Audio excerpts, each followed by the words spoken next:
This is me, Chris Gilmore, back in the studio. Thanks for tuning in and listening.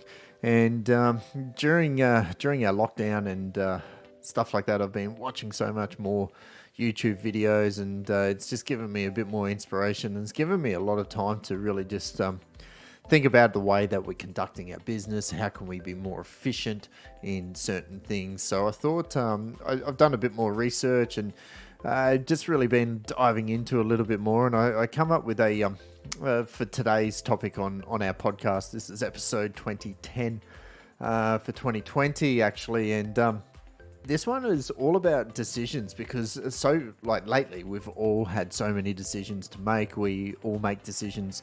It's just part of life every single day. They say that we make thousands of decisions every single day. So it was sort of like, well, how can I speed up that process? How can we make it quicker? How can we not really dive into it too much and really use up so much energy in making decisions? Because some of them just, they're irrelevant, and you could be better spending your time elsewhere. So look, there's a couple of things there, but you're probably familiar with FOMO. And that's short for fear of missing out. It's that feeling when it seems like everyone is doing something better than what you're doing right now. But there's another foe that you need to worry about, and that's far more dangerous. And it's called FOBO, and it's actually short for fear of a better option. So you got FOMO and you got FOBO. So we're going to talk about FOBO, fear of a better option. So we live in a world of overwhelming choices, and even decisions that used to be simple, like choosing a restaurant or making everyday purchases, are now fraught with over and endless technology. Okay, so, and it's really just, it's made the issue more pronounced. So if you want to go and buy a pair of shoelaces online, right? And I just picked shoelaces, so I'm looking at my boot. You have to pretty much sort through thousands of items and read through hundreds of reviews. And that's an outstanding amount of information to process really, it's just two pieces of string that cost no less than your morning coffee. So chances that you've experienced FOBO when you've struggled to just choose one from a group of perfectly acceptable outcomes. It's a symptom of a culture which sees value in collecting and preserving as many options as possible. But you even might wonder, why is it all so bad? It seems so counterintuitive. Shouldn't it be a privilege to have so many good options to choose from? Well, the problem is FOBO induces such severe analysis paralysis that it can negatively impact both your personal and professional life. When you can't make decisions with conviction, you waste so much precious time and energy. But luckily, there is a way to overcome FOBO. And here's the secret. With any decision that you make, you first have to determine the stakes, as this will form your decision-making strategy. When it comes down to it, you only really face three types of decisions in life. You got high stakes, low stakes, and no stakes. So let's start with no stakes decisions. These are the minor details of life, when there's never a correct answer, and in a few hours, you probably won't even remember making the decision in the first place. It's like, a good example of this is choosing what to watch on Netflix. You got so many shows on Foxtel, on Netflix, Stan, YouTube's. It's really easy to get overwhelmed. Yet no matter what you pick, the consequences are basically, they're non-existent. So spending a few moments on the FOBO is just a massive waste of energy. You need to move on when it comes to the no-stakes decisions. The key to it is basically just outsource them to the universe. For example, you can whittle down your choices to just two and then just flip a coin. Or you could try another personal favorite, is just ask the watch. Assign each one of your choices to one half of the watch, and then let the second hand tell you what to do. That brings us to low stakes decisions. Now, these have consequences, but they're not earth shattering.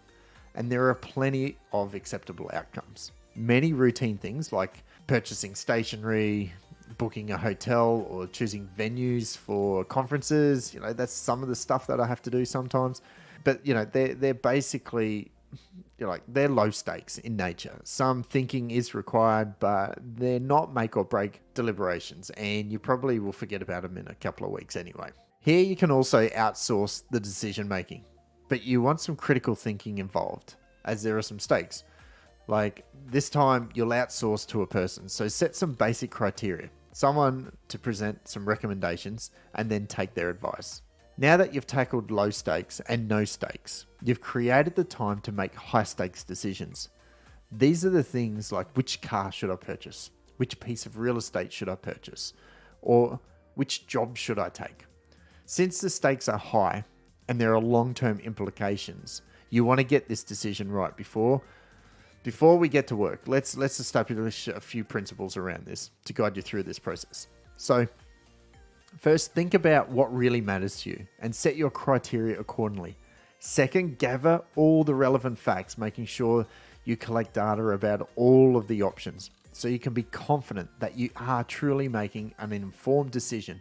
And third, remember that FOBO by nature comes when you struggle to choose from a group of perfectly acceptable options. So no matter what you choose, you can rest assured that the downside is limited. Now you have established some ground rules, the process can begin. Start by identifying a front runner based on your gut feel for that decision. Then compare each of your options head to head with the front runner one by one. Each time, choose the better of the two based on the criteria and move on to the other one. Now here's the trick to eliminating FOBO. When you eliminate an option, it's gone forever. If you keep returning to the start to discard options, you risk getting struck. Now repeat this process until you get down to one final choice. If you simply follow these simple systems, you'll end up with making a decision on your own. Now, on the rare occasion, and that this is only on rare occasions, that if you get stuck, you will outsource the final decision to a small group. But make sure that small group is of qualified people who you trust and who are equipped to provide you with the guidance on this particular topic.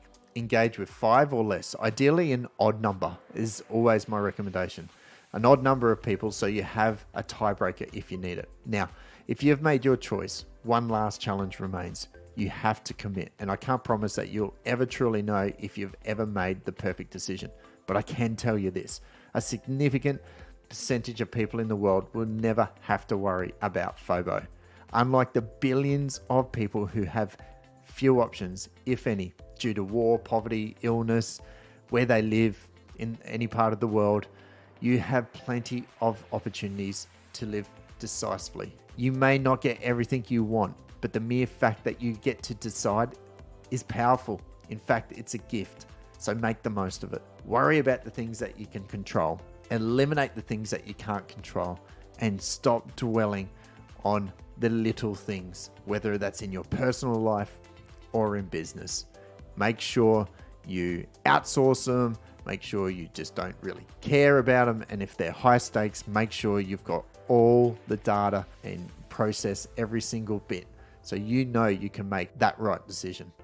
Pretty much in my business life, in most of the decisions that I make in business, they generally are always gut feels. Yes, I absorb the data, I collect the data, and I analyze the data. But it generally will always come down to a gut feel. So that is my little take on how you can make faster decisions. Thanks for listening. This is me, Chris Gilmore.